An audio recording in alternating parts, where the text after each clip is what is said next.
De vocês, na página 12, a gente vai começar falando do sistema digestório, tá? Então vamos lá, vamos relembrar um pouquinho do que a gente estudou sobre o sistema digestório. Acompanhe comigo.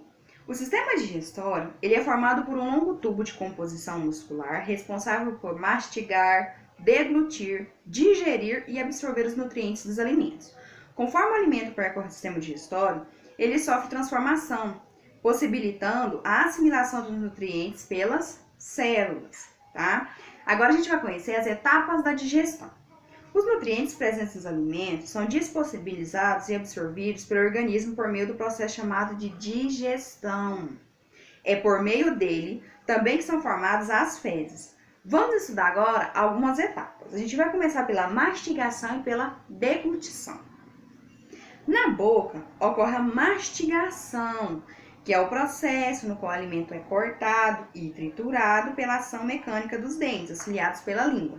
Ou seja, quando a gente vai comer, a gente tem o quê? Que mastigar, mastigar e mastigar e mastigar. Ou seja, a gente tem que triturar o alimento para que as próximas etapas sejam mais fáceis. Quando você engole o alimento mal mastigado, o que acontece? Há uma mal digestão. Não tem como você digerir aquele alimento, vamos dizer assim, no tempo correto, tá? Pode até causar problemas. Por isso que é muito importante a mastigação. Por meio da deglutição, os alimentos parcialmente fragmentados, que formam o bolo alimentar, eles são conduzidos para a faringe e o esôfago, que são órgãos tubulares formados por músculos.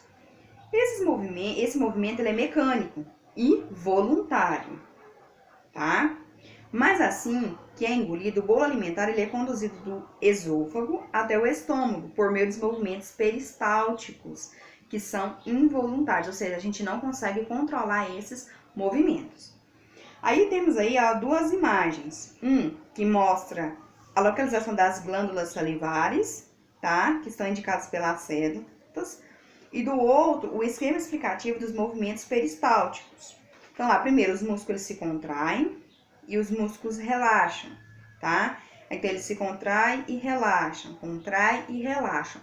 São os movimentos que são feitos para que o bolo alimentar ele consiga descer pelo esôfago até o estômago, tá?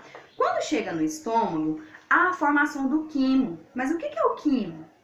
Nas paredes internas do estômago, há glândulas que produzem o suco gástrico, um composto de água, muco, ácido e enzimas digestivas. Entre essas enzimas está a pepsina, que age em ambiente ácido e digere proteínas. Após algumas horas sobre a ação do suco gástrico, o bolo alimentar ele é transformado em quimo, que é um tipo de pasta, tá? O quimo, por meio de movimentos peristálticos, passa para o intestino delgado. Ou seja, então tudo começa na boca. Então aí a gente mastiga o alimento, ele vai descer, tá, pelos movimentos até chegar no estômago. Quando chega no estômago, ele é transformado em uma pasta. Daí ele vai descer para o intestino delgado. Aí agora vem a formação do quilo. É no duodeno, lembra que a gente já estudou isso ano passado? No duodeno, segmento inicial do intestino delgado, que acontece a maior parte da digestão. As moléculas dos nutrientes são transformadas em moléculas menores que o organismo pode absorver. Esse processo químico, ele ocorre com o auxílio de alguns líquidos produzidos pelo próprio organismo, tá? Aí temos aí algumas partes específicas do nosso organismo. A bile, que ela é produzida pelo fígado e ela facilita a ação das enzimas e outros sucos na digestão de lipídios. Temos o suco pancreático, que ele é produzido pelo pâncreas. Ele contém vários tipos de enzimas e atua na digestão de carboidratos, lipídios e proteínas. Temos o suco entérico ou intestinal, que ele é produzido pelas células da parede do intestino delgado. Ela contém enzimas que digerem as proteínas, os carboidratos e os lipídios, tá? Nessa etapa, o quimo ele transforma em um líquido viçoso, que é o quilo, que passa para o jejum e o íleo, partes finais do intestino delgado, tá? Então, assim, essas partes a gente já estudou especificamente cada uma delas. Aí está a representação dos órgãos e dos líquidos corporais responsáveis pela produção do quilo. Observem bem aí, tá? Então, assim, são funções, o ser humano, ele é muito curioso, porque cada parte do ser humano, ele realiza uma função diferente. Aquilo já é pré-determinado para isso, tá? Passando para a página 14, a gente tem a absorção dos nutrientes. No estômago e no intestino grosso, a absorção de nutrientes ela é muito pequena, tá? Cerca de 90% da absorção do quilo ocorre nas inúmeras vilosidades do intestino delgado. As pequenas moléculas restando da digestão dos nutrientes e também vitaminas e sais minerais que não são digeridos, apenas absorvidos. Elas atravessam as paredes intestinais e chegam na corrente sanguínea, tá? Daí que são distribuídas para todas as células do corpo, certo?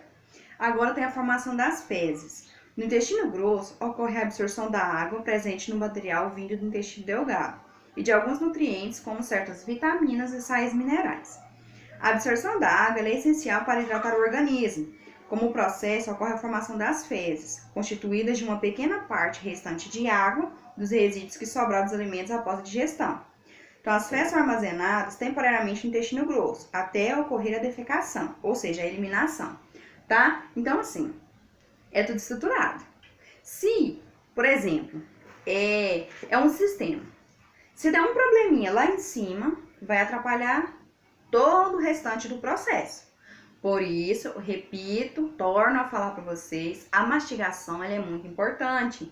Porque se a gente não mastigar corretamente, a gente não conseguir triturar todos os alimentos para serem ingeridos, pode causar problemas no restante do sistema digestório, tá?